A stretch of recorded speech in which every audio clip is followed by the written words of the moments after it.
കണ്ണപ്പ ഭക്തിയുടെ ഉദാത്ത രൂപം. ഹിന്ദുമതത്തിലെ ശൈവ പാരമ്പര്യത്തിലെ 63 നായനാർമാരിൽ ഒരാളാണ് കണ്ണപ്പ നായനാർ. തികഞ്ഞ ഭക്തിയുടെയും അർപ്പണബോധത്തിന്റെയും പ്രതീകമായി അദ്ദേഹത്തെ കാണുന്നു. സാധാരണയുള്ള പൂജാവിധികൾക്കപ്പുറം തന്റെ നിഷ്കളങ്കമായ സ്നേഹം കൊണ്ടും അടിയുറച്ച വിശ്വാസം കൊണ്ടും കണ്ണപ്പ ഭഗവാൻ ശിവന്റെ പ്രിയങ്കരനായി മാറിയ കഥയാണിത്.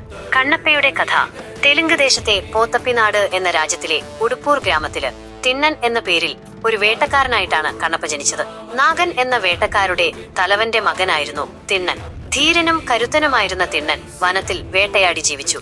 ഒരു ദിവസം കാട്ടിൽ വേട്ടയാടുന്നതിനിടെ തിണ്ണൻ ഒരു ശിവലിംഗം കണ്ടെത്താനിടയായി. ആ ലിംഗം കണ്ടപ്പോൾ തിണ്ണന് പറഞ്ഞറിയിക്കാനാവാത്ത ഒരു അനുഭൂതിയുണ്ടായി. പരമ്പരാഗതമായ പൂജാവിധികൾ ഒന്നും അറിയാത്ത തിണ്ണൻ തന്റേതായ രീതിയിൽ ശിവനെ ആരാധിക്കാൻ തുടങ്ങി. കാട്ടിൽ നിന്ന് കിട്ടുന്ന മാംസം പാകം ചെയ്ത് അതിലേറ്റവും നല്ല ഭാഗം താൻ രുചിച്ചു നോക്കി ശിവന് സമർപ്പിച്ചു. നദിയിൽ നിന്ന് വെള്ളം വായിലെടുത്ത് ലിംഗത്തിൽ അഭിഷേകം ചെയ്തു. കാട്ടിലെ പൂക്കൾ തലയിൽ ചൂടി അത് ശിവന് അർപ്പിച്ചു. ദിവസവും ഇത് തുടർന്നു. അമ്പലത്തിലെ പൂജാരിയായ ശിവഗോചരൻ ഇത് കണ്ട് അമ്പരന്നു. ഓരോ ദിവസവും ലിംഗത്തിൽ മാംസവും എച്ചിൽ വെള്ളവും കാണുന്നതിൽ അദ്ദേഹം ദുഃഖിതനായി. ആരാണ് ഇത് ചെയ്യുന്നതെന്നറിയാൻ അദ്ദേഹം ഒരു ദിവസം ഒളിച്ചിരുന്നു. അന്ന് തിണ്ണൻ ശിവലിംഗത്തിന് കാഴ്ചകൾ അർപ്പിക്കാൻ വന്നപ്പോൾ ഒരു അത്ഭുതം കണ്ടു. ശിവലിംഗത്തിന്റെ ഒരു കണ്ണിൽ നിന്ന് രക്തം വരുന്നു. ഇത് കണ്ട തിണ്ണൻ അമ്പരന്നു പോയി. എന്ത് ചെയ്യണമെന്നറിയാതെ വിഷമിച്ചു. ഒടുവിൽ ഒരു വഴി കണ്ടെത്തി. ഒരു നിമിഷം പോലും ആലോചിക്കാതെ തിണ്ണൻ തന്റെ കണ്ണുകളിലൊന്ന് ചൂഴ്ന്നെടുത്ത് ശിവലിംഗത്തിലെ രക്തം വരുന്ന കണ്ണിൽ വെച്ചു. അത്ഭുതമെന്ന് പറയട്ടെ, രക്തം നിൽക്കുകയും ശിവലിംഗത്തിന് ആശ്വാസം ലഭിക്കുകയും ചെയ്തു.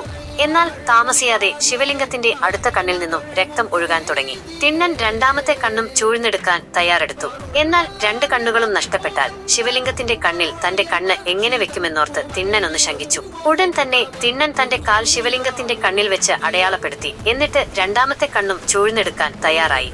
തിണ്ണന്റെ ഈ അചഞ്ചലമായ ഭക്തി കണ്ട് ഭഗവാൻ ശിവൻ പ്രത്യക്ഷപ്പെട്ടു. "നിൽക്കൂ കണ്ണപ്പ" എന്ന് പറഞ്ഞ് ശിവൻ തിണ്ണനെ തടഞ്ഞു. ഭക്തിയുടെ ആഴം കണ്ടറിഞ്ഞ ശിവൻ തിണ്ണന് കണ്ണപ്പൻ എന്ന് പേരു നൽകി, അതായത് കണ്ണ് നൽകിയവൻ. ശിവൻ കണ്ണപ്പന് മോക്ഷം നൽകുകയും ചെയ്തു. പരമ്പരാഗത വിധികൾക്കപ്പുറം നിഷ്കളങ്കമായ സ്നേഹത്തിനും അചഞ്ചലമായ ഭക്തിക്കുമാണ് ഈശ്വരൻ പ്രാധാന്യം നൽകുന്നതെന്ന് ഈ കഥ നമ്മെ പഠിപ്പിക്കുന്നു. കണ്ണപ്പ നായനാരുടെ ഈ ഇതിഹാസ കഥയെ ആസ്പദമാക്കി വിഷ്ണു മഞ്ച് കേന്ദ്ര കഥാപാത്രമായ കണ്ണപ്പയെ അവതരിപ്പിക്കുന്ന ഈ ചിത്രം മുകേഷ് കുമാർ സിംഗ് ആണ് സംവിധാനം ചെയ്യുന്നത്. മോഹൻ ബാബുവാണ് ഈ ചിത്രത്തിന്റെ നിർമ്മാതാവ്. ഈ ചിത്രത്തിന്റെ ഏറ്റവും വലിയ പ്രത്യേകത ഇതിലെ താരനിരയാണ്. മലയാളത്തിന്റെ മഹാനടൻ മോഹൻലാൽ, തെലുങ്ക് സൂപ്പർസ്റ്റാർ പ്രഭാസ്, ബോളിവുഡ് താരം അക്ഷയ് കുമാർ എന്നിവർ അതിഥിവേഷങ്ങളിൽ എത്തുന്നുവെന്നത് ചിത്രത്തിന് വലിയ ഹൈപ്പ് നൽകുന്നു. കാജൽ അഗർവാൾ പാർവതി ദേവിയുടെ വേഷത്തിലും എത്തുന്നുണ്ട്. ഇവരെ കൂടാതെ ശരത് കുമാർ, മധുബാല, ബ്രഹ്മാനന്ദം തുടങ്ങിയ വലിയ താരനിരയും ചിത്രത്തിലുണ്ട്.